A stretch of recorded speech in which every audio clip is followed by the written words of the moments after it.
Downtown businesses felt the pandemic harder than a lot of others because their ambient audiences simply weren't there.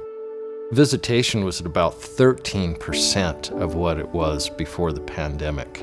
Office workers, about 22% of them were actually coming into the office.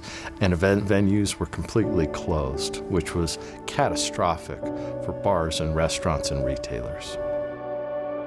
Everything felt pretty doom and gloom throughout the first few months of the pandemic. Everything just came down to crossing our fingers and hoping that everything would pan out in the end.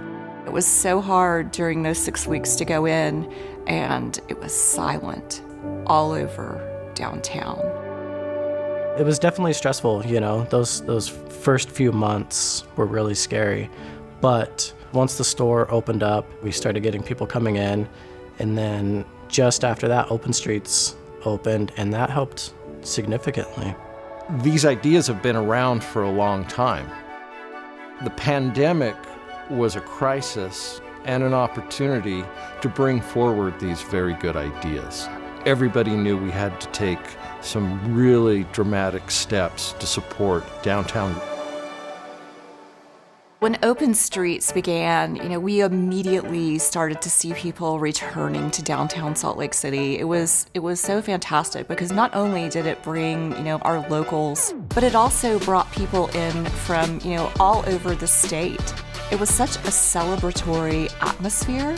Open Streets felt very successful because of the response from our patrons, who really jumped into the atmosphere that we created outside as if it were any other night at the bar in 2019. It's creating this community where people can actually come together during this pandemic. And it just showed people that there was, hope to be had.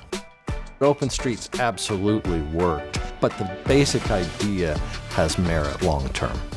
Whenever we can bring people downtown, that's an opportunity for downtown businesses.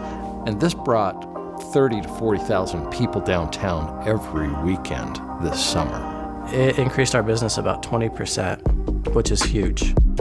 Having an open promenade could be a real game changer for downtown. People enjoy, this environment so much, and I think it would distinguish us as even more of an attractive city for people to visit. There are 3 million ticket holders a year who come downtown for opera, symphony, ballet, jazz games. We want people to come downtown really without an agenda. We think Main Street is one of those entertainment districts that should be explored. I feel like people need to experience Main Street in that regard without all of the traffic, go into local businesses, walk the streets. I think that would be great to do that on a more year-round basis. What we saw during Open Streets is that we could close this in certain day parts and week parts and accommodate all the other uses that are needed downtown. If we can put more people, more shoppers, more diners on Main Street and in downtown, that's a win for downtown businesses.